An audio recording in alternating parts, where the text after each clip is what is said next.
This is The Big Breakdown, a long look back at some of the biggest stories we're covering for you at the Hidden Killers podcast and True Crime Today. This is Hidden Killers with Tony Brueski. Here now, Tony Brueski. The Charlie Kirk murder, it is a story that is continuing to emerge with new information every single day. And we're going to discuss it here in just a moment with the retired FBI agent Jennifer Coffindaffer. But I need to say this, with this story changing literally every day, by the hour sometimes, facts, information flowing, changing. Understand that when you're consuming information about this story. Because something that someone may have reported yesterday or the day before, or what someone thought was a fact or was presented as a fact and turned out not to be a fact, a lot of people are just trying to report with the best information they have. So take a deep breath before you go and attack somebody who's just trying to do their job. Just saying that. We have had no issues here, but I've seen a lot of vitriol out there on this, where just because someone is saying something, maybe was reported yesterday or incorrect, or you're consuming it a few days later, doesn't mean they're out to be against you or this or that. They're just trying to report what's known at the moment in time. Okay, now that that's established, what we understand right now, no radical underground cell, no years-long plot, no militant manifesto. Instead, we're learning that the man who allegedly killed Kirk, 22-year-old Tyler Robinson, made the decision in just over a week, at least according to his writings that have been presented. And in that short time, he assembled a weapon, picked his target, left a handwritten note, and confessed in a flurry of text messages, all without alerting anybody.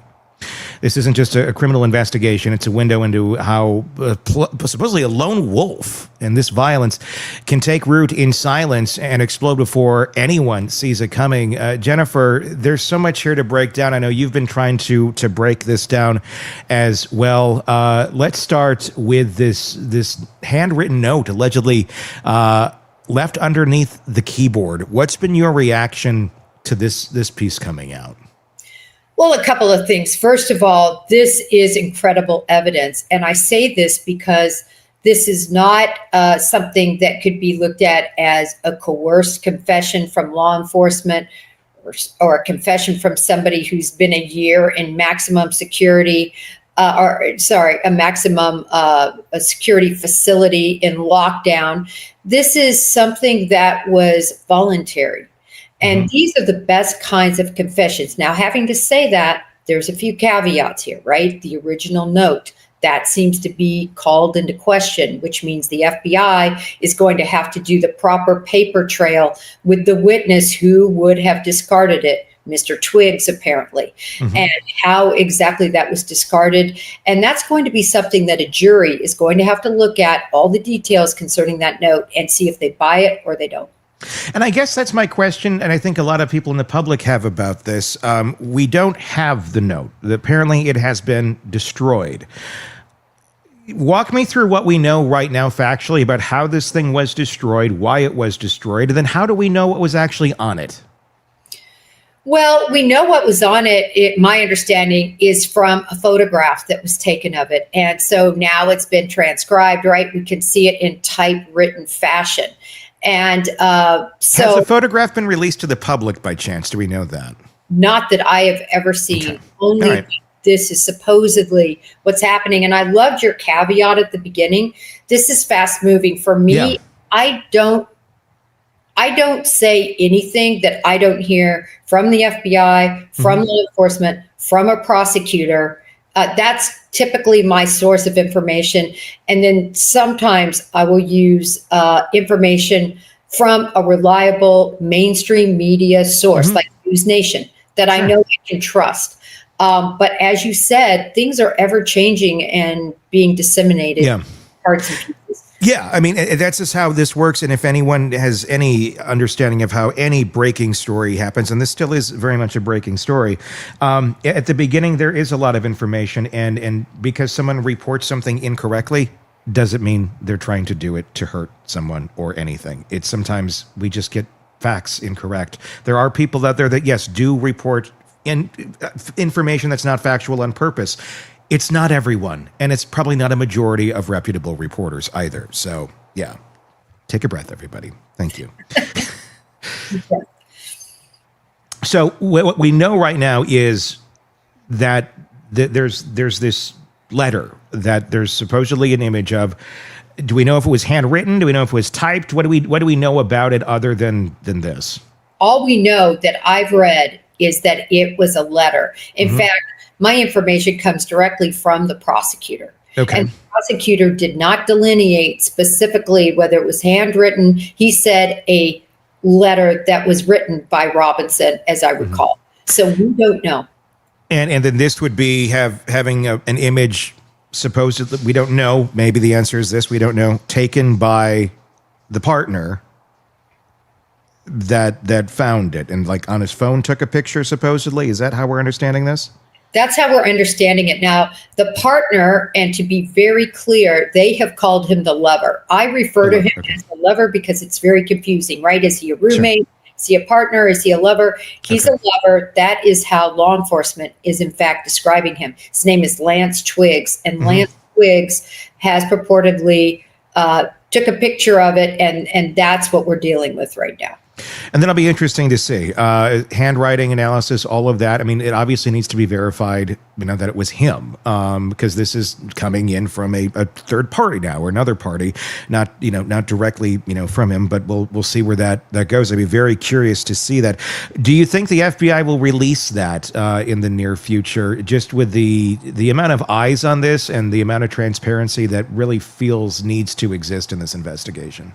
Well, when you look at it, a lot of people, particularly in the legal circles, are really hammering on this prosecutor for everything he's already released. A lot of legal beagles do not like what he has done. They're saying, they're concerned about jury pools being tainted and about this information coming out, and the fact he said these are facts known, right? Saying that they're already facts. Yeah. But they are facts in his view. I mean, some things are just factual. A, we have text messages. A, we have DNA. Or B, we have DNA. C, we have this letter. It's not like he's making this up. I believe them to be actual facts. It's how a jury will interpret those. So, Tony, essentially, I think what we have is, even with this letter, Tony, it's going to depend on how well this chain of command can be proven, and if people believe Lance Twigs. It makes a lot of sense because we have text messages where he was told by Robinson, listen, get rid of the, don't say anything, get rid of this letter. And so he does it. So it all kind of makes sense. And I want to get to those text messages in just a little bit. But first I want to talk about, and Robin and me were talking about this yesterday. We were texting back and forth about it. And his mind was just kind of blown on this. I'm curious to get your perspective of just how, I guess, callous this seems to have been. That this wasn't, when we think of actor that does this sort of things, it wasn't some long thought out ideology where he was, as far as we can understand yet, militarized or this or that. He was pissed, it seems, and knew he had access to a weapon and decided to go take the shot. I mean, at least according to the text message exchange, that's pretty much what we understand as of right now. Is it that simple? Because I think a lot of people are expecting, and their expectations may just be wrong, that this to be something far deeper, far greater, far more ideological, far more thought out, for this kind of impact on the world and people to have it been all orchestrated by somebody basically having an opinion and not having any sort of good problem solving skills.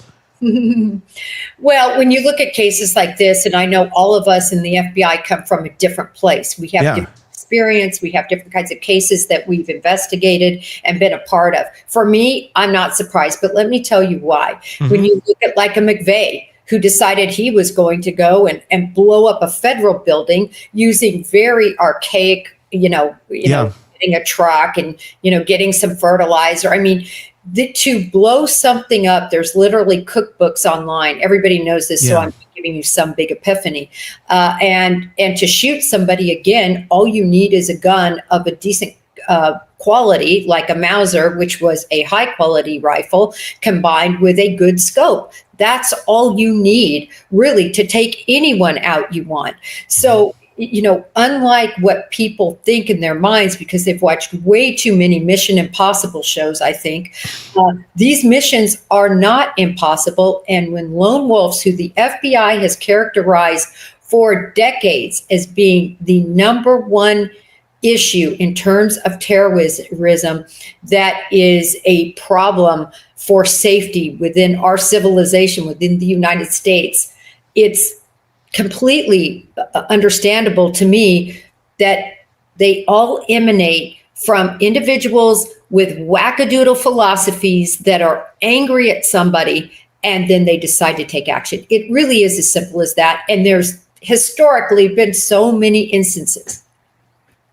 Is it because we feel psychologically safer if we think, well, there must be a lot more to something like this, and it would be easier to catch if there was much more back end to this story other than this guy seeing that Charlie Kirk was coming to his campus and deciding, I'm going to go do this? Because that really seems how this played out. If all of this ends up being completely accurate, I think sometimes it is safer in our minds to think, well, it's a bigger, greater thing that would go after something like this or someone like this. Is that what's at play? Is that why we find it hard to believe sometimes that sometimes the simplest answer really is the reality? Well, no one likes to embrace Occam's razor. Mm-hmm. That's sort of, my mantra and the mantra of most FBI agents. It's literally Occam's razor. It's not about some Israeli forces, Mossad working over here and getting people to orchestrate, him to get on the roof and do this, and Crooks to get on the roof and take a shot at the president. Yeah. These are kids that are angry. They have issues. They don't fit in society for various reasons. And quite frankly, they're just looking to make a huge name for themselves, to live in infamy. And I think that really is the crux of it. And for us to say, oh, this must be something greater, I think television weighs into that. I really do, Tony. People think that television is reality, and it couldn't be further from reality when it comes to investigations and cases like this. Sometimes it's interesting because our brains aren't the greatest at deciphering reality from fantasy. That's a big thing when it comes to television. While we may, on the outside go, oh, yeah, that's a drama show, that's a reality show. Sometimes our brains don't necessarily pick up that part of it, and then when it comes to the back end processing of things, we get confused, and then we have distinguished notions to go this way or that way. Sometimes based on fantasy, but we're not necessarily realizing it at that moment in time. I want to talk about the text exchange, and I have it here next to me. I want to go through it for people who have not read this yet, and I want to get your reactions to it as we read through it. So this is Robinson and then the roommate, Twigs. Robinson starts, I'm still okay, my love, but I am stuck in Orem for a little while longer yet. Shouldn't be long, but I can come home, but I got to grab my rifle still. To be honest, I had hoped to keep this secret till I died of old age. I'm sorry to involve you. The roommate says, you weren't the one who did it, right? Question mark, question mark, question mark, question mark. Robinson, I am, comma, I'm sorry. Roommate, I thought they caught the person, question mark. No, they grabbed some crazy old dude, then interrogated someone in similar clothing. I had planned to grab my rifle from the drop point shortly after, but most of that side of town is locked down now. It's quiet, almost enough to get out, but one vehicle is lingering. I'm just going to stop there for a second on this. What's your take on this letter? And I don't know, the callousness of this, the language of this. I don't know. Is he that dumb, I guess, is the question. Or I just, there's something is feeling weird about this. And a lot of people have said that. A lot of people have said, listen, people who are in this age bracket would never text like this. And I really don't believe that. You can't take because you... I'm not saying that. I'm just saying it just feels weird. I don't know what feels weird. So, I don't want to insinuate that I'm saying that. I just don't know. But it just feels this idea that maybe he's that stupid. I mean, maybe he is just, I got to go grab my rifle. I thought I'd be able to get it. I thought I would live to old age. I mean, is this just some real grandiose thinking by a really stupid 22-year-old? Yeah, pretty much. You know, the movie that I actually do think is true to form is Pulp Fiction, for anybody who's watched it. You know, they hit a bump and he shoots the guy in the back and he says, oh my gosh, I just killed Marvin. And, you know, they're arguing over who's going to clean up the brains. The reality of law enforcement, the reality of crime is it becomes very normal. Mm-hmm. And so you talk in this sort of callous and everyday type vernacular when you're talking about things that are horrible, like an assassination. And it catches people off guard because they're talking about, it looks like they're talking about gardening or something else. I mean, it's that tone, like, wow, I forgot to pick up my stuff at the cleaners.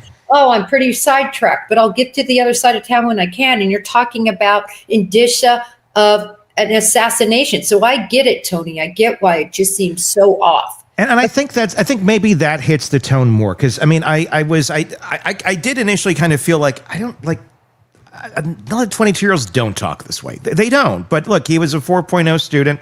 He probably spoke a little more adult than other kids his age, I would say. I know he's not a kid technically, but so I mean, I'm not completely discounting that by any means. But I think that's what I'm getting, and that's the weird vibe to this is just the callousness of this whole thing. It continues with roommate, why? And then Robinson, why did I do it? Yeah, I had enough of his hatred. Some hate can't be negotiated out. If I'm able to grab my rifle unseen, I will have left no evidence. Going to attempt to retrieve it again. Hopefully they have moved on. I haven't seen anything about them finding it. How long have you been planning this? A bit over a week, I believe. I can get close to it, but there's a squad car parked right by. I think they already swept that spot, but I don't want to chance it. And then him again, I'm wishing I had circled back and grabbed it as soon as I got my vehicle. I'm worried what my old man would do if I don't bring it back. Grandpa's rifle. I don't know if it had a serial number, but it wouldn't trace to me. I worry about prints. I had to leave it in the bushes where I changed outfits. Don't have the ability or time to bring it with. I might have to abandon it and hope they don't find prints. How the fuck will I explain losing it to my old man?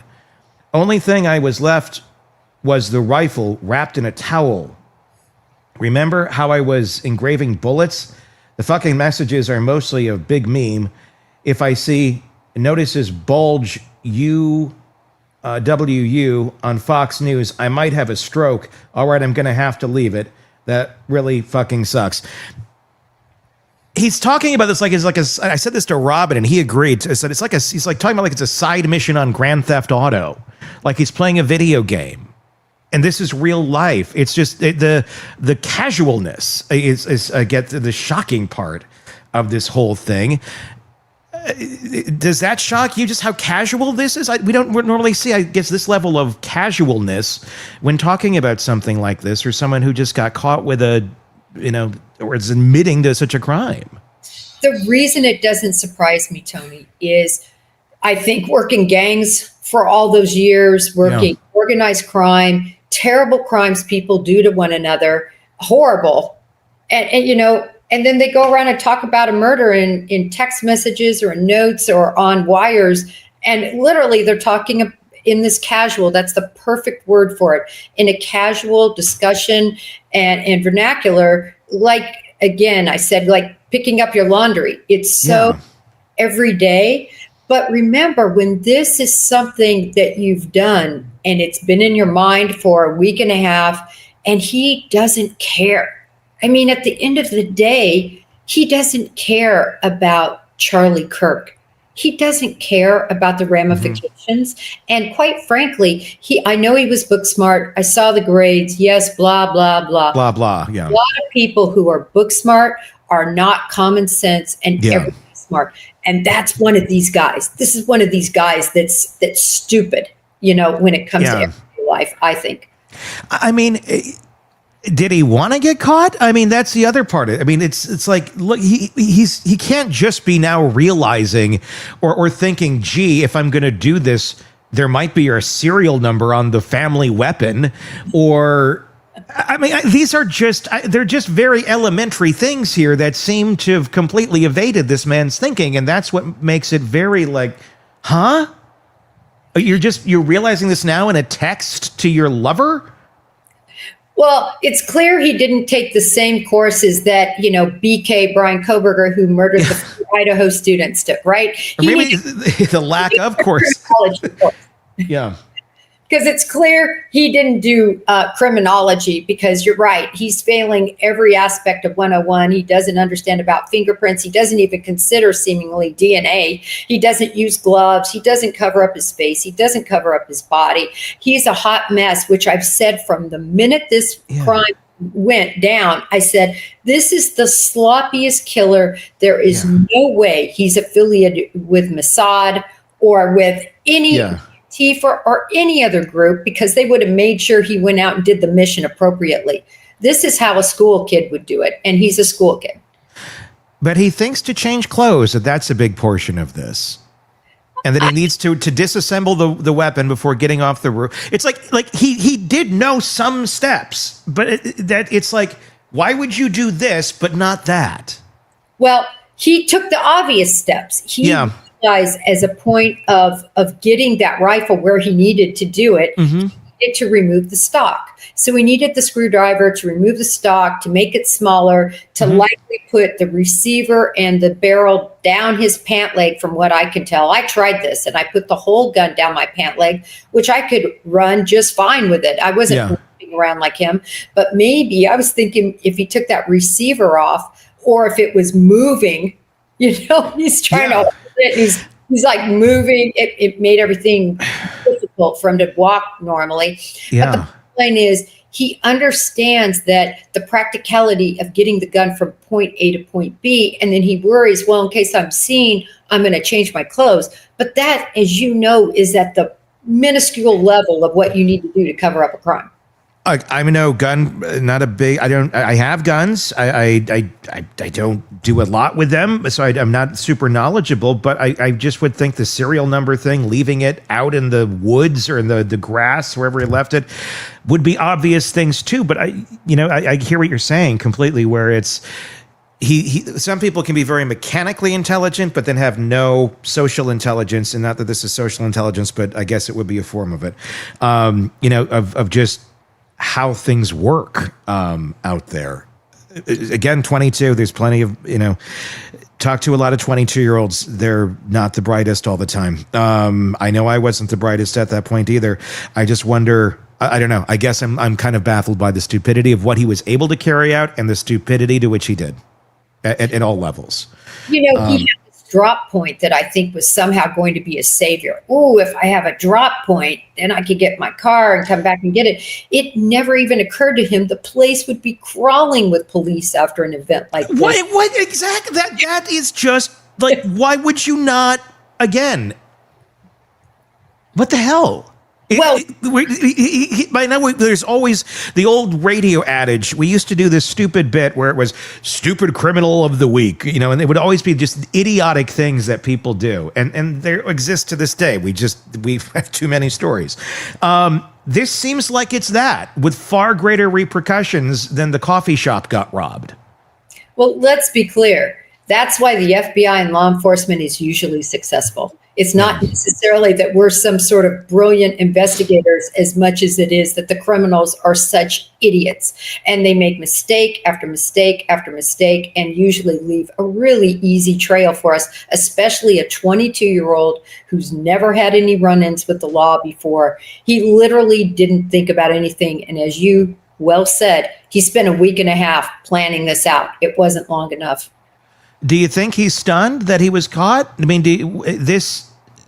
I know when we saw the photo that he was on, he was wearing the suicide vest. He talked about suicide ideation and things of that nature. I'm wondering if this is something where, this is, I don't know, maybe subconsciously or consciously, but he wanted to die. And this was his way of going out, or he thought maybe this would be his way of going out. I don't know. So I really don't think that. I think that this is a typical, and I hate to throw the word narcissist around. I'm not going to say it clinically, but all roads lead to it. Yeah. He really thought he wasn't going to get caught. He's like, listen, they don't have any way to catch me. Yeah, the serial number isn't going to go back to me. I mean, like they can't take step 2 and say grandfather could equal son and grandson. So he definitely, I think, just thought he would get away with it. Everything's going smoothly. They didn't find it yet. So to me, it's just somebody just like Luigi Mangione, just like Brian Koberger, just like Larry McVeigh, or Timothy McVeigh, sorry. They think they're going to get away with it because they're so smart. Are you surprised at how quick he turned himself in? I mean, when it looked like people were coning in on him, his family, obviously, going, that looks like our kid. I can't imagine that moment. And then they sit him down and it feels like a Full House moment. Did you do this? I did this. Let's call the pastor. I mean, and I'm not trying to make light, but it was like, this is how this story ends? Like, oh, I did it. I'm going to go turn myself. I was kind of surprised by that moment, too. It did kind of feel like an old sitcom where everything at the end of the story, people realize their faults and then they go do the right thing. Again, not how I would imagine something like this to happen, but none of this story is something I would think would have happened to begin with. But number 2, how it's playing out and the characters involved. Well, when you look at it, Tony, right, if you wrote a movie or a segment from a drama series and you had it play out this way, everyone in your audience would go, oh, yeah, right. You'd be like, what is this, Full House? Yeah. With a horrible, horrible plot line? I mean, that's how it feels. Yeah, nobody would believe it, that he was stupid enough not to wear gloves. And that is what plays, I think, with people having problems accepting this. Yeah. But we're seeing it so up close. Kash Patel is so, crystal clear on what happened in terms of his transparency for the agency now, law enforcement, this prosecutor laying out his whole case. Now, we are going to see it in the preliminary hearing coming up. Mm-hmm. So he's giving us a flash of what we're going to see anyway, because there will be no indictment. There will be no grand jury. It's going to play out before us, which was different from the Idaho case and most other cases that we see. So he realizes that this is stuff that's going to come out. So that's why he gave us the playbook a little bit early. But the bottom line is, Tony, that's what I think is so unique to what's happening now. Before, in other cases, and I'll keep going back to Timothy McVeigh, because he was another guy that I think is very similar in how he thought. We didn't see it all play out like this because didn't have social media. True. Mainstream media didn't have these connects, and everything was kept, locked behind closed doors in terms of this evidence. Now we get to see it, and everybody's going, wow, really? Things happen like this? They do. And again, this is a piece of information we have as of right now, and if I'm off on it, let me know. From what we've understood, he's not necessarily cooperating with the FBI as of this moment in time. I found that to be another interesting point, just because it's like he's ready to give it up with the family. He's admitting he did it to his Discord group. He's admitting he did it to his family. He's admitting it in text. He's admitting it here and there, and now he's not cooperating? Well, Tony, he probably has an attorney. I think has gotten him attorney, and that was part of, I'm sure the friend who's the minister, who was the former law enforcement officer, I'm sure he said, you got to get him an attorney so his rights are protected, one. And so I think he's just, Maybe he's just saying, I'm not talking till I get an attorney. Yeah, and who he shouldn't be talking. Sure. And also secondarily to that, listen, he is facing the death penalty. And with all the evidence we can see so far, this seems really strong of a pretty case. Much guaranteed at this point, I would say. Well, the fingerprint on the trigger kills it. Yeah. Even if it's your grandparent, and they could say, well, he had it in the house. That's when the trigger. Yeah, okay. Let a jury mull that all over. With you add everything else up. It's like the sheath with the Idaho case. All right, you've got all of this and DNA on the sheath, and now you have DNA on the trigger and on the gun. It's so problematic. I think it's a strong case. Only in this case, I just can't imagine that they're going to bargain. I really don't think they're going to bargain way down the road, but we'll see. What is there to bargain for? I mean, he's admitted it. I mean, he's admitted to family. We don't know, has he admitted it to law? Because there's a difference between I admit this to family or law enforcement. I mean, so where does that stand as of this second? Well, he's admitted it to family, and they would be calling the father. That remember, the mother was the first to recognize her son, and then went to the father. And then the gun comes out, and they're, can you send me a picture of Grandpa's gun so I know you have it? And then, of course, he says, oh, I think I'm going to ignore that one. So you're right. It's such a strong case. Look, I think this guy is facing, well, he is going to face death, the death penalty, unless something severely changes in some way, which I can't imagine. I mean, is this what domestic radicalization looks like now? It's quiet, it's fast, and it is deeply personal. I mean, because that really... If we're trying to figure out what the trigger is here, I mean, it could have simply been Charlie Kirk is coming to town and I disagree with him and I want him dead. Or, I mean, is that it? Just Charlie Kirk showing up, or is there something deeper going on? I mean, obviously, from what we can glean right now, I'm going to assume he probably did not agree with Charlie on most things. And again, that I guess would be going back to the triggering event being Charlie Kirk coming to town. But we don't see a whole lot of other things in his life that are, super triggering. I get his family probably did not agree with his lifestyle and that. But then from that to this, it's like, okay, what the hell is happening here? Well, the family talks about a discussion they had with their son, where it's brought up that he's going to be in Orem and he's going to be doing his, prove me wrong, debating. And apparently Tyler Robinson reacts to that and says words to the effect of, oh, well, that's a quote unquote stupid place for him to do that. And goes on a diatribe about how he disagrees with Charlie Kirk. And the bottom line is, I think that Charlie Kirk really was more integral and touched a certain, the 20-year-olds, right? I mean, personally, for me, I didn't watch Charlie Kirk, but I remember different TikToks and things like that would come in my feed that would be snippets of what he said, right? But some of the youth are very well versed about Kirk. I mean, much more well known in that age parameter. So I think he very well knew Charlie Kirk and followed him in a negative, visceral way. And he's like, oh my gosh, he's 2.5, 3 hours away? I think I'm going to drive up there.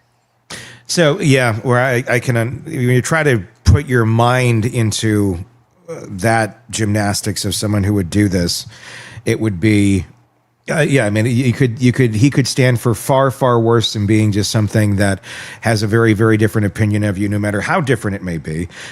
Some will take that to quite an extreme rather than move on and, okay, you can have a different opinion, and it's okay. We're going to go our different ways. They don't have to be part of each other's lives. Some will want to extinguish the other opinion completely. Does the FBI have models for identifying these short fuse actors? Because it seems like I think we just lit a tinderbox of a fireworks stand of short fuse actors here that I'm really scared to see what the coming weeks and months have ahead of us. Well, I think many of us have put forth that the FBI is going to have to completely change its direction, law enforcement as a whole, in terms of evaluating individuals who are saying things online and then appropriately investigating those. This has just all got to change, because if you look at school shooters, mass shooters, assassins, it's not that they don't talk about it. They talk about it. They write about it before it ever happens. We need to get better about identifying that. And it's going to have to be done through AI programming, I think. And there's a big difference, though, between somebody out there saying, I'm going to go shoot somebody, and someone who disagrees with someone for their political beliefs.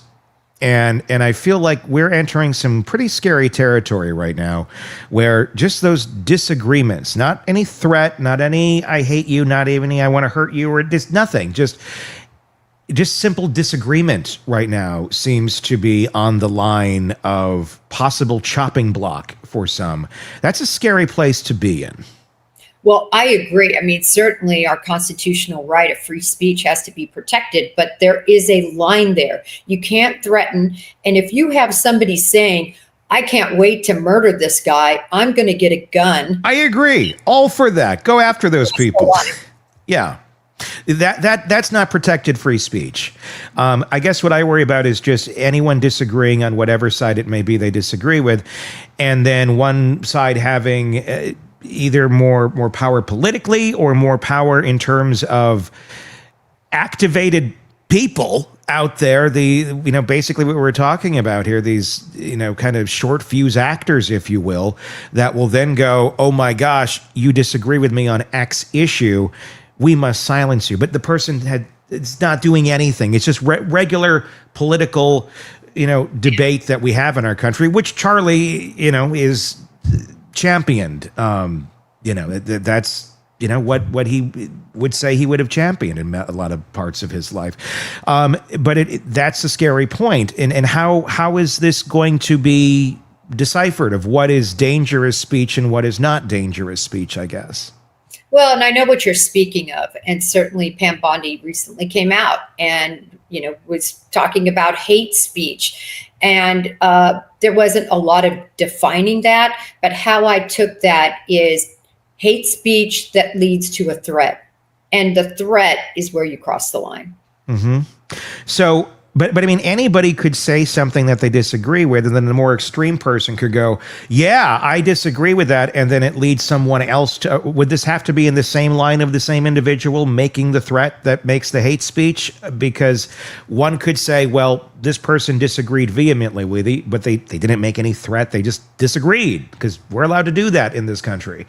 And then someone else jumps on that is more extreme. I mean, we are walking a very fine line right now. Well, I think it's going to be very interesting. I totally agree with you. Kash Patel said before the hearings that specifically they're looking at more than 20. In fact, he scoffed at the number 20 that were involved in this Discord group that that Tyler Robinson was involved in. He scoffed at it and he said, listen, there's way more than 20 and we're going to be looking at everybody. I guarantee agents are already knocking on the doors of those people that were involved in that Discord, those people that were involved. In other words, were they egging him on? Were they as hard as Lover Twigs? What all happened to get him, as you said, from point A to point murdering somebody in a week? What all ignited that? Or was it just him?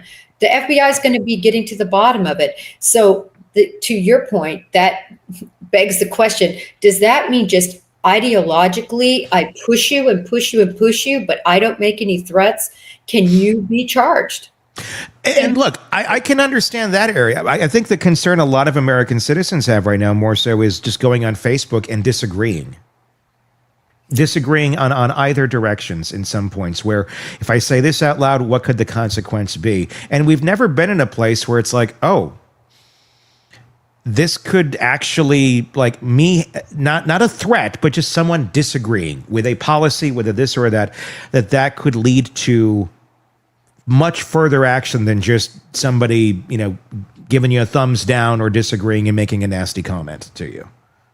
Well, I think the other thing that needs to be considered, I think where you're talking about should not be in jeopardy. But, they just arrested, I think he was a 12 or 13-year-old, I think he was 13, who had a bunch of guns, who said he was angry, who wanted to kill, right? So he's saying all these things. Good, arrest him. And they arrested him, but then they just let him back out, by the way, on bond, which I'm like, oh my gosh, what are we doing here? Well, we let rapists and murderers and all that out, and then we prosecute the dads when they rescue their daughters who have been kidnapped. So only in America, as Brooks and Dunn would say. Maybe it's time we do a new version of that song with new lyrics. What do you think? I think so. I don't think they would want to sing them. I think that's the problem. So much to talk about. It was so fascinating. Thank you so much, Jennifer, for coming on. And as I've said to Robin, too, just being voices of reason in a very, very confusing time right now, and being able to talk about these things without having politics being involved, but addressing the concerns that so many people have. I think that's very important. So thank you so much for coming on. Break the Case is your podcast. You can check it out anywhere you get podcasts and on YouTube. Break the Case with Jennifer Coffindaffer. Be sure to check that out. Until next time, I'm Tony Brueski. We will talk again real soon. Want more on this case and others? Then press subscribe now and don't miss a moment of true crime coverage from Tony Brueski and the Hidden Killers podcast. This is Hidden Killers Live with Tony Brueski, Stacey Cole, and Todd Michaels. Well, here we are again, another day in America where after a horrible tragedy, we're here to talk about it. And I don't know why, but this one feels different. We're going to talk about why that is. Of course, we're talking about the assassination of Charlie Kirk, which occurred in Utah at a college campus just yesterday, the 10th. Of September 2025. The tinderbox in America feels like it just kind of blew up. What happens next? Why did this take place? And what does this change as we go forward? Here we are on the 24th anniversary of 9/11. Discussing all of this, and to help us do that, Shavaun Scott, psychotherapist and author, Stacey Cole, Todd Michaels, all with us this morning. I'm just gonna throw it out there at this, Shavaun. Why do you think this one seems to hit different for a lot of Americans? The sad truth is that I think for a large section of the country, we are already living in a civil war of ideas. Both sides are not shooting at each other yet, but on an emotional level, it's you use the word tinderbox. It's an incredibly intense and fraught time in the country. And I think when people have a political leader that they look up to, that person becomes symbolic for everything that they believe in. Mm-hmm. And so an attack on their leader really hits them hard. It's like the general was killed, and I did not follow Charlie Kirk. I tend to personally stay away from people that would go in the extremist category, no matter what side they're on, sure, because I like to just get the facts and then come to my own opinions based on that. But a lot of people were very emotionally invested in his message. Mm-hmm. And so an attack on him feels like an attack on them and their values. Yeah, this is. I mean, it's. I can't tell you I've ever listened to a full episode of Charlie Kirk. I knew who he was. I recently listened to a Bill Maher interview with him, which I thought was interesting, considering the two are pretty much diametrically opposed on most views. I'm not, I wasn't a Charlie Kirk, fan of his message, but I respected his ability to give his message out there to who he wanted to. That's why we're in America. That's why you're able to do what you're able to do, and why you're able to do why you're able to do it. And I think people on the opposite side of this are also very much affected, because this one doesn't. It's as polarizing as a figure as Charlie Kirk could be. At the end of the day, I think a lot of people, both sides of this, are very shaken up. There was another shooting. There's a high school shooting while this happened. Yeah. But his assassination seems to almost symbolically feel very different. And it's, I don't know. I'm really kind of at a loss for words on this, because it shook me. I don't know, it's just I saw the video and I don't want to ever see that again. But at the end of the day, he was at a college campus debating people. Mm-hmm. I mean, this is insane that we're at a place where this is what we have to worry about on a campus, on a public setting, a public forum. I mean, should we have already been worrying about this? Should this have never taken place to begin with? Should they have looked at this in another way? Like maybe the risks here are too great to do something like this. I don't know. There's so many would have, could have, should have's in this. But at the end of the day, you have a father of two who was brutally murdered. And it goes beyond any of his opinions. It was just completely, I feel like there's a destabilization that has taken place. Has it? Are we about to enter a zone in our country now where we're going to start seeing a lot more political type assassinations? I fear so. I also think it's been progressive. You know, if we look at the list, a lot of people online have been circulating a list of all the political violence. And I mean, from going way back, we'd say in the last decade, there's been an increasing number of people.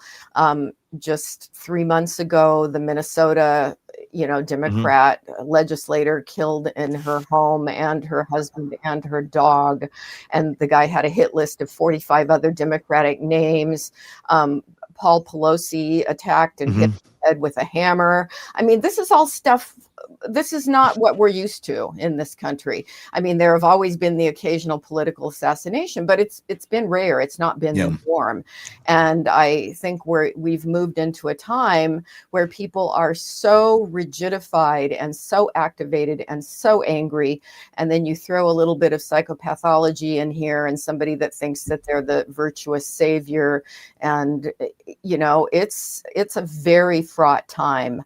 I personally avoid crowds. There's a lot of parades or events that I would normally like to go to. I just don't feel it's safe. And to go to a big political rally outside, I think you're taking your life in your hands at this point. Yeah, I mean, I think that's the climate that we're in, where that is just kind of the harsh reality of it. We react to things in this country when they happen very harsh, and then we have very short memories. What do we do about it? I mean, at this point, how many school shootings have we had in the last week? Yeah. I don't know the number, but I can think of at least 3. Yeah. I could be wrong. It could be 2, but there was one in Minnesota. There's one in Denver. I thought there was another one in between. But, we're outraged for a day and then we go about our business. And when is it going to be enough? Where's the tipping point? Did we just hit it? Did we hit it yesterday? I don't know.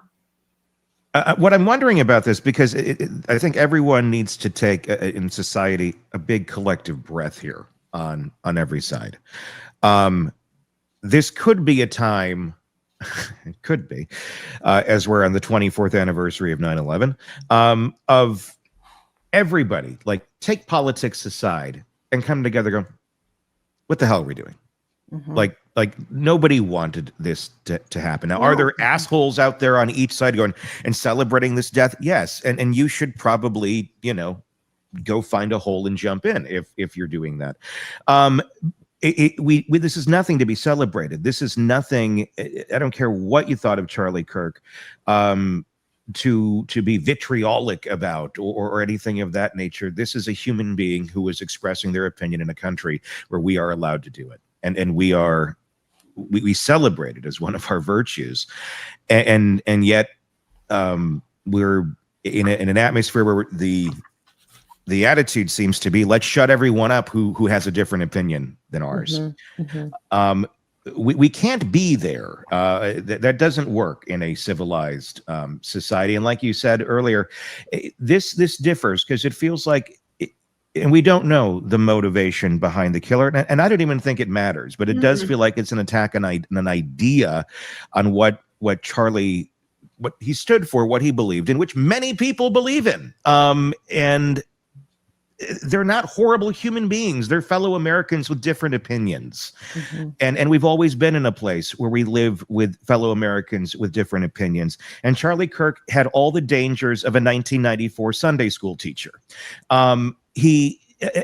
What I found very interesting about all this, everybody that I was talking to yesterday, the comments that I read, I heard so many people say, yeah, but he said this. Yeah, but he said that. And you know what? He has a right to say those things in this country. But give me a second. The reality is, when I looked up, 90% of the things that people are spewing to each other, going, he said this, he said that, he never said. There's so many, there's so much of this, let's jump on the bandwagon, and because he represents this or his view is over here and that, somebody's going to say, well, he says this. Well, did you hear he said that? And it's telephone, and it goes and it goes. Did anyone ever hear him say half of these things? And you look it up, it's like he's never actually said this. That's a really good point. Now there's plenty of shit, I'm sure he said every side has their shit that they say, and some can view this as dangerous or that is dangerous. But I found it very interesting that most of the big points that I saw people throwing around there online of, well, he said this, never fucking happened. Never said aloud. But people would assign those things to him, and then they believed it. And then they sat behind it, and then they repeated it over and over. And then people grew more hate for somebody based on things that aren't even real. And I'm not trying to stick up for the views of Charlie Kirk. I'm trying to be a voice of reason here of people. They don't vet anything, and they don't care about facts. They want to go with a narrative that makes them feel good and makes them feel most grounded in whatever they feel safe with, whether it's real or not. Can you speak to that at all on why this is happening? 100%. It's an area of absolute fascination to me. Culture traditionally involved the people around us, right? And culture teaches us what reality is, who our people are, who our enemies are, and who deserves to be killed, right? And culture has moved online, and that has changed everything, because what gets clicks online, what gets attention, what causes people to tune in to the stations that they choose to watch? It's emotion. It's amygdala reaction. And the amygdala is that emotional center of the brain where we get fight, flight, freeze. And outrage keeps people watching. It keeps people tuned in. It keeps people frightened and angry. And since culture has moved online, we've seen this increase in polarization and extremism. And people have started to become so enraged, they become addicted to the rage.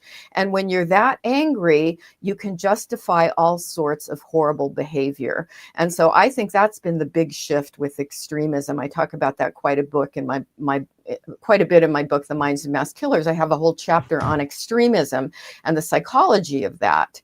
And this really, I think, because how do we make good decisions? How do we analyze information? How do we assess what's true and what isn't? That's the prefrontal cortex. That's the thinking part of the brain, not the emotional center of the brain. But not everybody takes a pause when they hear something outrageous. And do they stop and think, I need to process this a little bit before I completely swallow it? And so I think this is why we see the most extremely upsetting things shared on social media, because it's incentivized to keep people agitated. I stopped listening to some of the network news in 2016. I would listen, through podcasts, because I don't have an actual TV, so I don't have cable, but I would listen to some of the news shows. And it hit me one day. My anxiety would go through the roof. My anger would go through the roof the more I listened.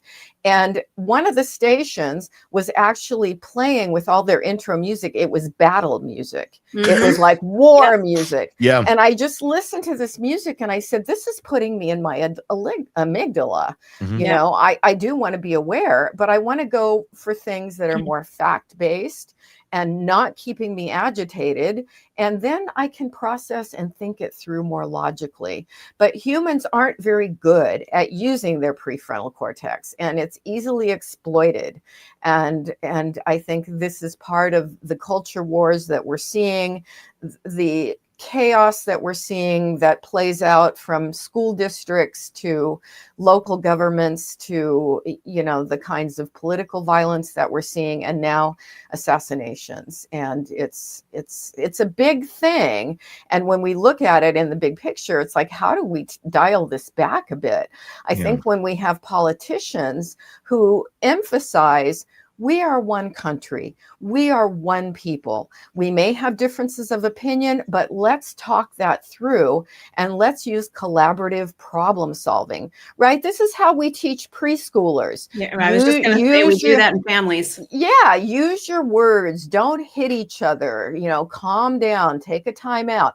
All these skills. I've said we need preschool teachers running the country because they might do a better job than a lot of our political leaders. I feel like people are in a constant state of fight or flight right now. And it's been that way for many years, that one little thing is going to set somebody off. If you say something, if you reference something, people are immediately set off instead of, hey, that's an interesting point. Let me think more about that. Right. No, it's just F you, and screw you. I'm blocking you. I'm doing all of this. And I've been guilty of that myself. It's the climate we're in. And it's interesting that you talked about the music that a lot of the news stations play. It gets you feeling on edge. It makes you feel like I need to know what's going on because something bad is happening. Exactly. When in fact, there's not. They'll throw you the breaking news alert. And it's something that happened 2 days ago. It's not breaking news. Yeah. Our breaking news threshold has changed. I don't think breaking news means, I think 9/11 changed that because everything became breaking news after 9/11. It was like a cat stuck in a tree, breaking news. But it keeps us on edge and it keeps us perched, waiting to hear that next big thing. And our bodies can't sustain that. Your cortisol levels are through the roof. Everybody is just so on edge that if you're ready to crack, you're this close to doing it. 100%. You nailed it. That's absolutely exactly what happens. Everybody's on edge, and some people never calm down. I spend a lot of my workday now with people who just are agitated about politics, and they want to use their whole hour just to vent, and they're outraged and they're terrified. And so my approach with everybody, take a breath. We've got to get your nervous system calm here, and let's move to problem solving and dosing how much you expose yourself to all this, because there are legitimate things to be concerned about. But when you're so upset, you're not able to do any good in the world, and don't let this stuff ruin your life. But everybody's needing to hear that right now. I feel like we've become a nation of abused pets. Like if you've ever had an abused dog or cat, and anytime you walk into the room and even no matter how much love you show it, and it's still going on, I feel like that's where we're at, where we're in this place where we have to constantly keep looking around because what's the next thing that we're going to hear? And so many of these things that we hear shock us and they scare us. But at the end of the day, in our own lives, in our own homes, how much of it actually affects us? Like if you turned the television off and you didn't consume all of this, and 2 weeks later you turned it back on, I'm curious, like how you would feel in those 2 weeks of not consuming anything. And did any of it affect you? Did the outside world, the tree falling in the forest, I'm sure it made a noise. It didn't hit your house. It didn't affect you directly. And it's not to say don't have empathy for people that other decisions are affecting. But at the end of the day, we also can't be the saviors of everything to everybody. We have to help those in our immediate control and in our immediate path. If we all could focus on that a little bit more, instead of being the social justice warriors for the planet, or for large swaths of things that we have absolutely no control over, we might be a little healthier. I said a lot of this with the political climate and things like that as they were happening. I think I even said it to you, Stacey, when all this. I said, look, if you didn't watch anything for the next 4 years, I bet you'd be a lot happier person. And at the end of those 4 years, would you have rather spent 4 years worrying uncontrollably about things that you have zero control over? Or would you rather have spent those 4 years just enjoying life, doing what you love to do, and further pursuing your interests and passions and helping people and all of that? And I think if we can take a collective breath at that, I think we'd be a bit of a happier society if we could hone ourselves in a little bit more for the reality of reality's terms that we all live with around us. Beautifully said. Yeah, to that point, my life situation changed dramatically about 2 months ago, and I'm living in a different situation. I have 2 TVs in my apartment. I used to live in a home, not like a institutionalized home, but a house. And everybody's like, yeah, we know. But I don't have the TV on. I spend a lot of time here at my desk. I'm usually out of my apartment doing some other things. And I haven't watched TV in probably, gosh, I want to say 4 weeks. Like, I have not sat down and turned on the TV. I haven't watched any news. I do once in a great while look at the Associated Press, top headlines, that kind of thing. I've turned off all of my news alerts. And I go to bed with Schitt's Creek playing in the background. And I set my timer for 30 minutes. And that's what I fall asleep to every night. And my level of anxiety has absolutely dropped. Probably for other reasons as well. But I don't wake up anxious. I don't feel like, oh God, what did I miss? What did I miss? Mm-hmm. You know what? The sun came out. The birds are chirping. I'm good. Yeah. That's what I can control. My cats are here. We're good. Yeah. You have to look at what's in your bubble and check your bubble, because we can't do anything about what's going on in the greater world. We can't fix it. And like I said, I think we need to if we want to live in this society, everybody is entitled to have their opinions. And and honest to God, there's far more extreme people than Charlie Kirk. Yes. At the end of the day, he was one of the few who wanted to have conversations. That was the point of what he was actually doing. Now, you can disagree with his views, but his point, he wasn't there with a big sign that said, fuck you, I'm right. It was prove me wrong. Let's have a conversation. Let's have a dialogue. And he used verbiage of like, okay, prove me wrong. Let's talk. It's the old adage of the person in the park with a sign. It's exactly what he was doing, literally in a park with a sign doing this. Right. And he encouraged, and he could talk competently. I mean, if you go back and if you don't know anything about Charlie Kirk, and I didn't know a lot about Charlie Kirk, go watch the Bill Maher interview. I mean, if you don't agree with him on much of anything, which I personally don't, but I don't hate the man, and nor should he have died. This is utterly insane. We could disagree, but I felt like at the end of the day, I could probably go have a beer with the guy and we could have a conversation like we used to do. And we could hear each other and go, oh, okay, well, this is how you believe things. This is how you were brought up. This is okay. I can respect that. He wasn't like, and my belief system, I'm going to go in and I'm going to take this away from you. It's like, we can exist. We can coexist is essentially, I think, was part of his message, as much as people want to say it wasn't. He wasn't a let's kill everyone that disagrees with us type person. It's just, it's sad and it's shocking, because this is something where I feel like both sides are digging in even deeper to things that are not real.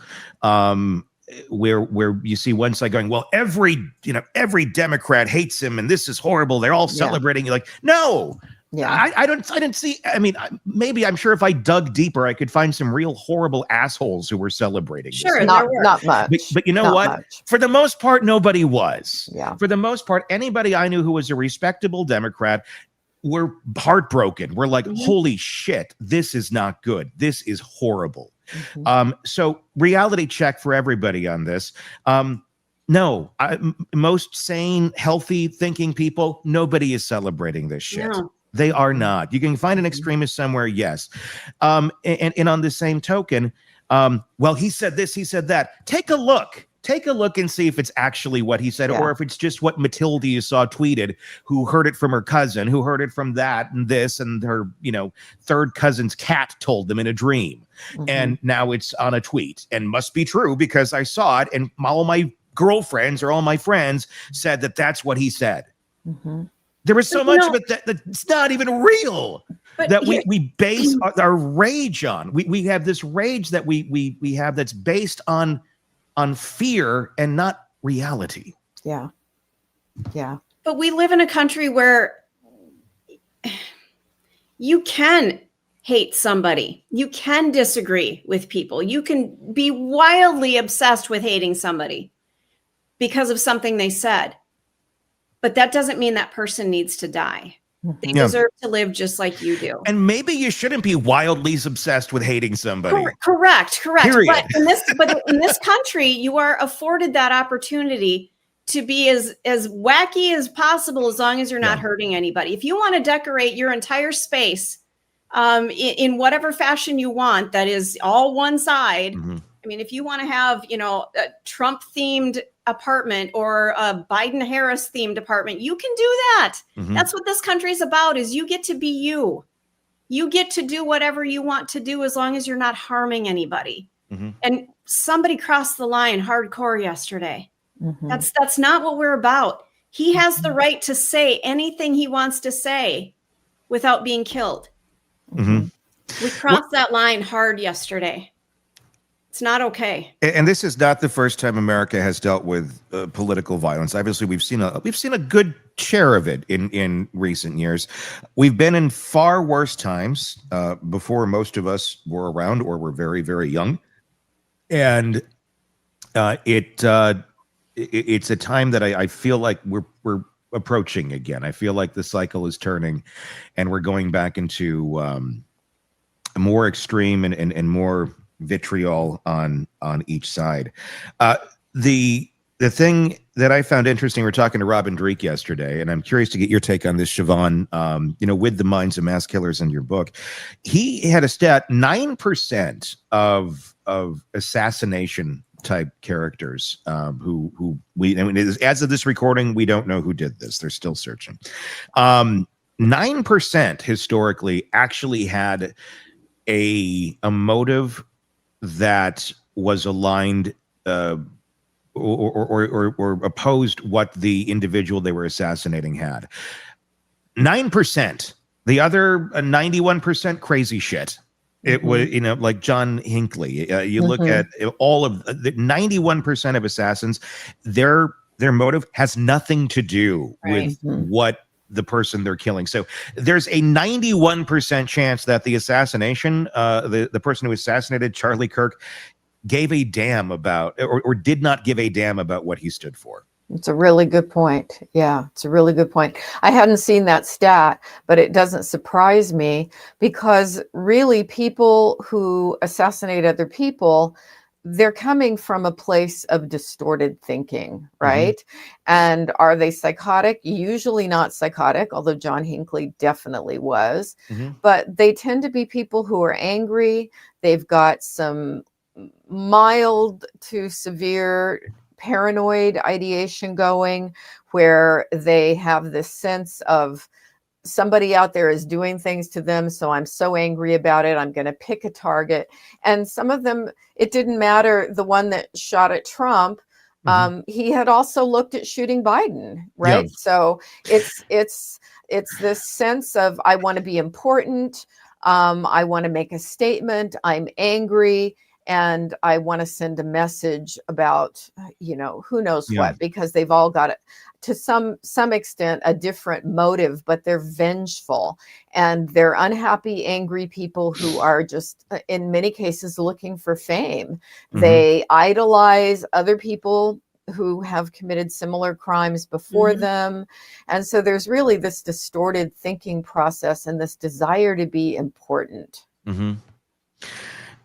What I think is interesting in the translation of all of it, and you can insert this into any scenario. I'm just going to use the Trump one, not for any political reason, but the shooter there, again, he just wanted to shoot somebody is the answer to that. But the translation, and this is, I feel like so much of just gets lost in translation, is, see, they're out to get us. Meaning, in this case, I've seen so many folks, Trump supporters, see, they hate us. They're trying to get us. Yeah. Who's they? Yeah. Yeah. I mean, who like, we're talking about this one guy. Like, exactly. And it can go the other way too. And I've seen it the exact opposite too. See, the Republicans hate the Democrats. See, the Democrats hate the Republicans, or this supporter hates that. And it goes to such extreme. They want us dead. They want, like, No, I don't think most rational human beings do. But when we get into our groups, into our tribes, and we start telling each other they want you dead, and the other says like, no, I don't. I'd like to go out for dinner tonight and have a conversation. Right. I don't know why you think I want you dead. Like we disagree, but we keep telling ourselves these things, and then we get more and more distant from people that don't have the exact same viewpoint that we do. And it gets to the point where when you do see them, it gets more and more distant and more off. And then, well, my family's like this. I don't want to do this. And then eventually you're just not there anymore. There he goes. Yeah. Having part of the conversation. Yep. And you're over in your corner freaking out because the cacophony of voices that are telling you what to believe, you are just consuming it, going, well, these people, they agree with me. They're telling me this is so dangerous and so scary, and all these people, they feel this way and they hate me this much. And then you realize, if you were to come back to that table, no, they actually just want you to pass the fucking gravy. Yeah. You hit on something that I think is critically important. Humans are wired neurobiologically. We come into the world with a natural tendency to separate ourselves into categories and tribes. And I call it the us-them process. I'm not the originator of that term. We'll credit neuroscientist Robert Sapolsky of Stanford, who I think is the most brilliant person in the world in talking about human behavior. But we're all wired into categorized people. And even with infants, if they are raised in one racial group, their caregivers are of the same race. When an infant sees a face of a person of another race, they have an anxiety reaction. So we're all just wired biologically to like the people like us and feel very suspicious or dislike the people that are not like us.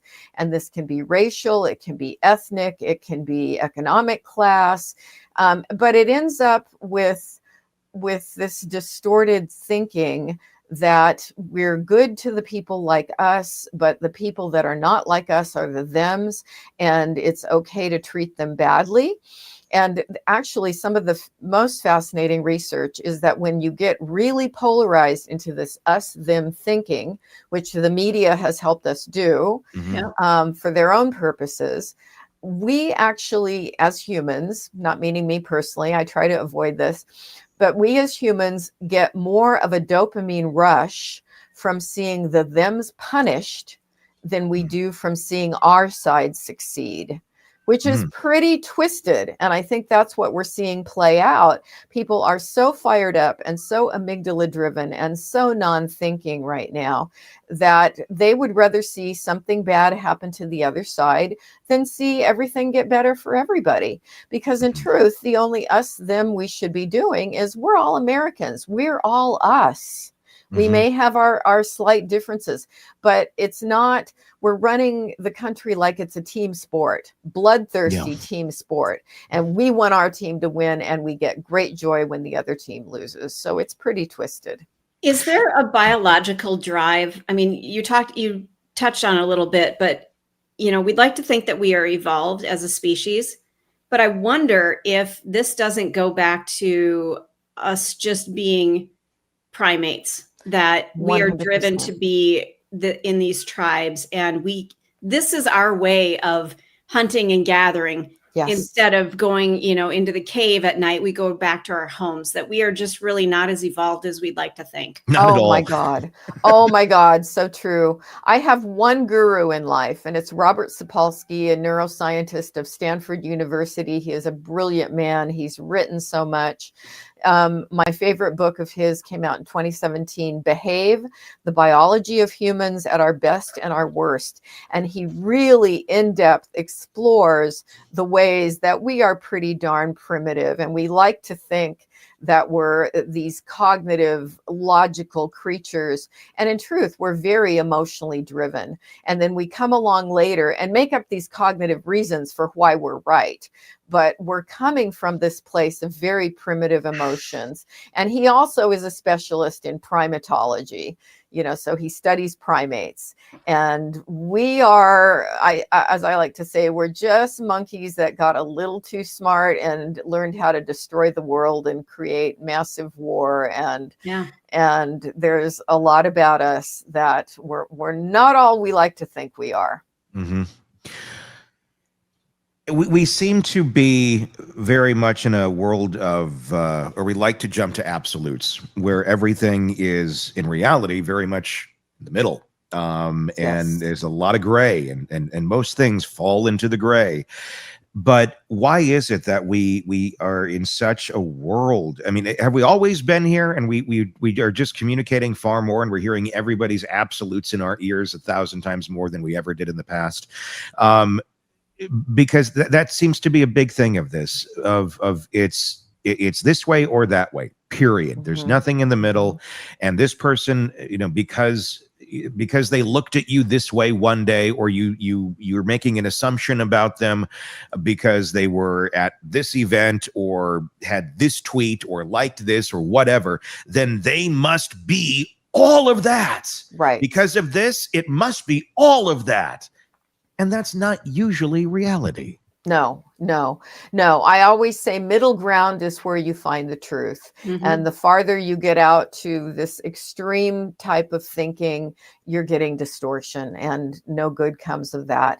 So I'm always encouraging people to pause, to ponder, to use that good thinking brain. And if we're ever going to see a shift with this polarization, we've got to gain some skills in doing that and calm down this rage response. But it really does get addicting. People get a high out of being angry. And we can all think of the news channels that feed that want to keep people angry. And I think the media has a lot to do with it, along with, social media. I follow a lot of social media just to kind of monitor what are the trends and what's influencing people. And I can always pick out the thoughtful ones, on my friends list, people who are going to, and that's not the majority. The people who get very polarized into the us, them, we've got to punish the thems.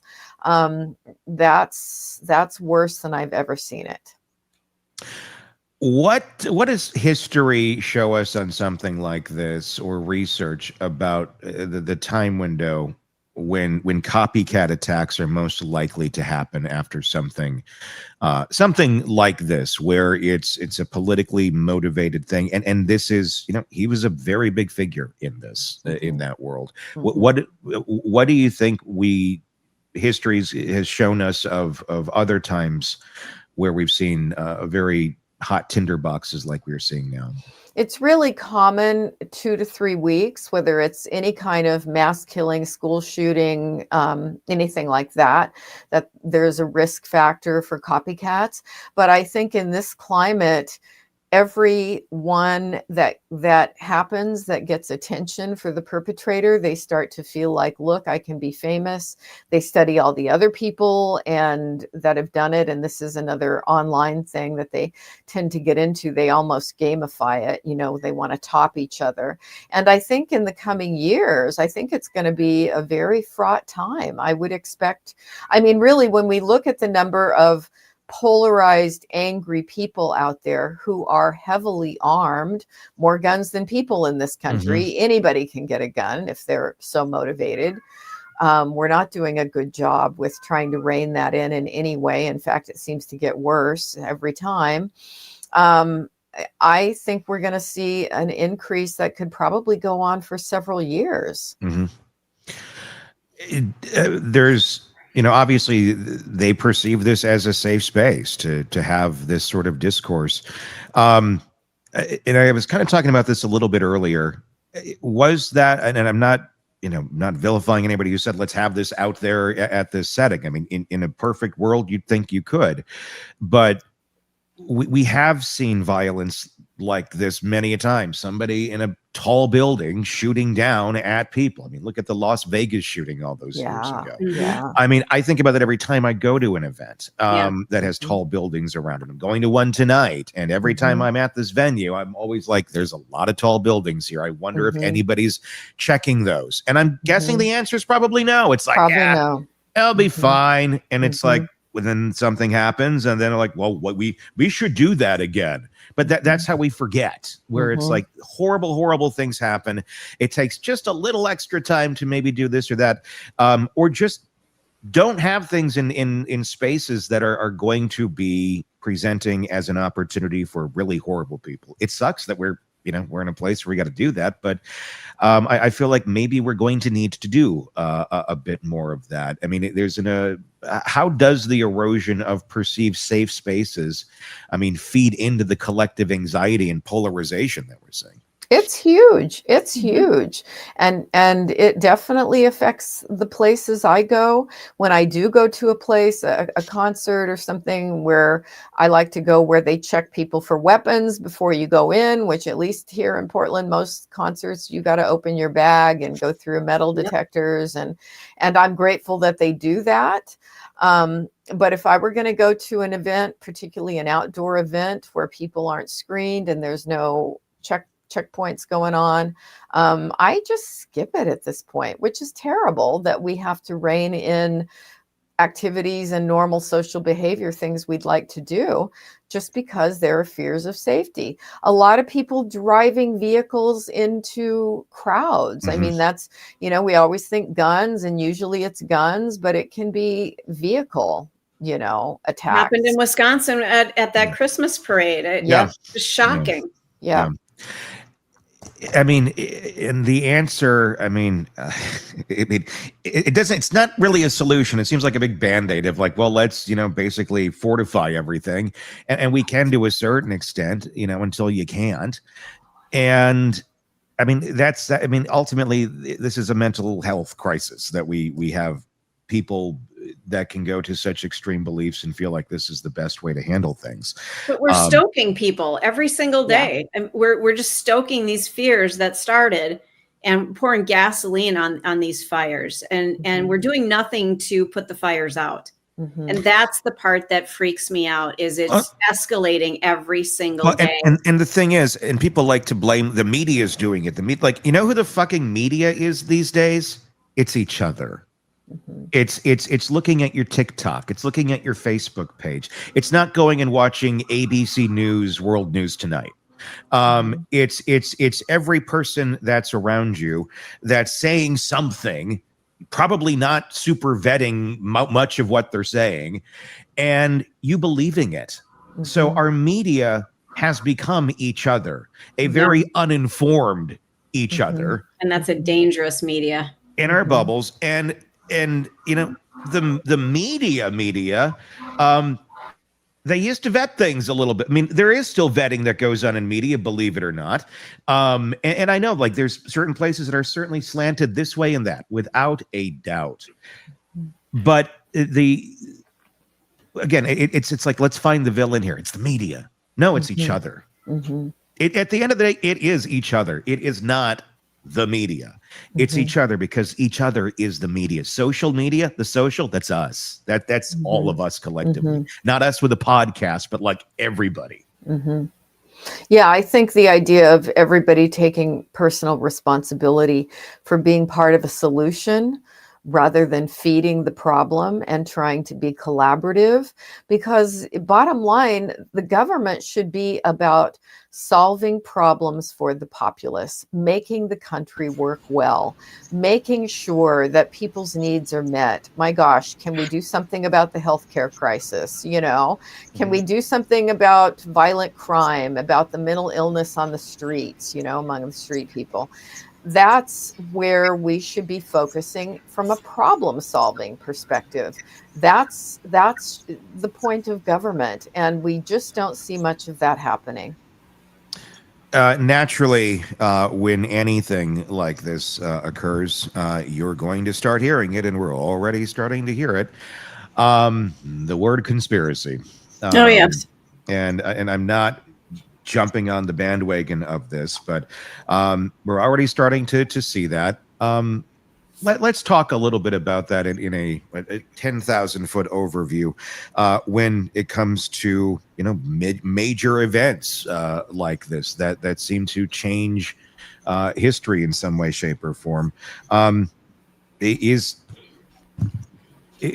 why do we go down the road of conspiracy? Is it because sometimes that turns out to be right, or lack of information, or we don't know what's right? I mean, there's still many conspiracies of things from, JFK.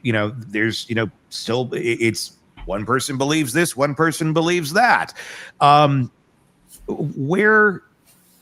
Where do we go in a society with conspiracy on a topic like this? Because I look at some and it's not hard to go, well, I mean, that could kind of make some sense over here, depending on what that specific conspiracy is. But we're very quick to jump to that, it seems.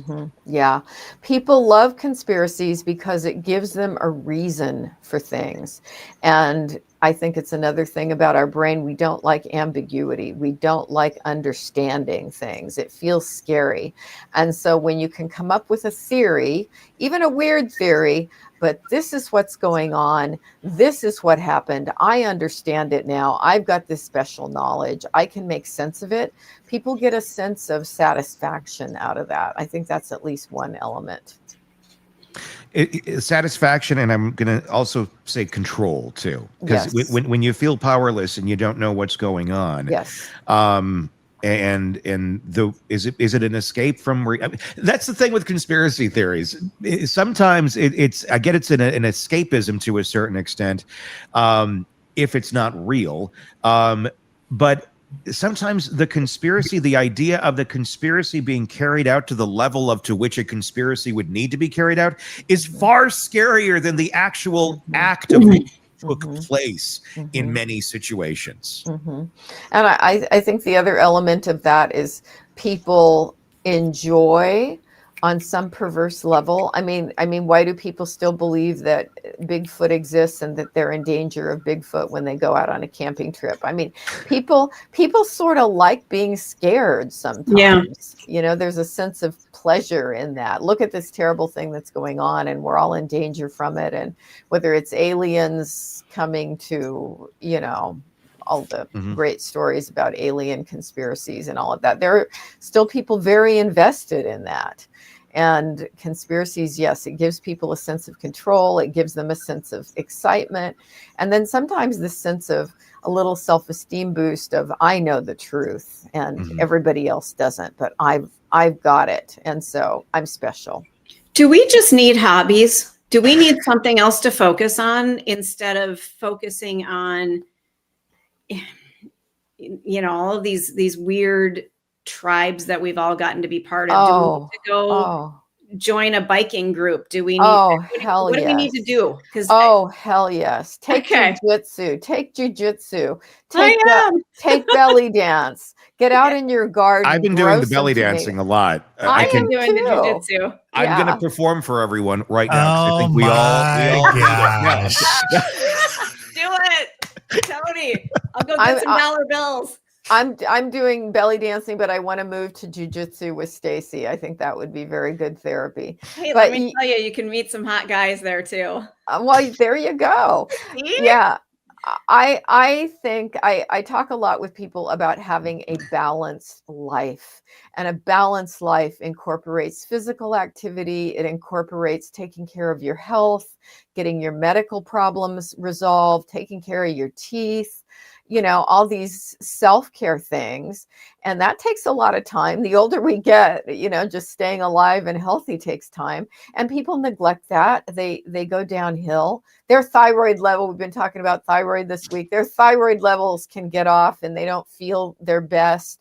And then social activities, we need to be with people who make us laugh. Yeah. We need to find joy. And if we're not, we need to have love in our lives. If it's the love of our pets, volunteering is so good for people. Not that if we're working full time, we don't have a lot of time to volunteer, but something where you're doing something altruistic out in the world.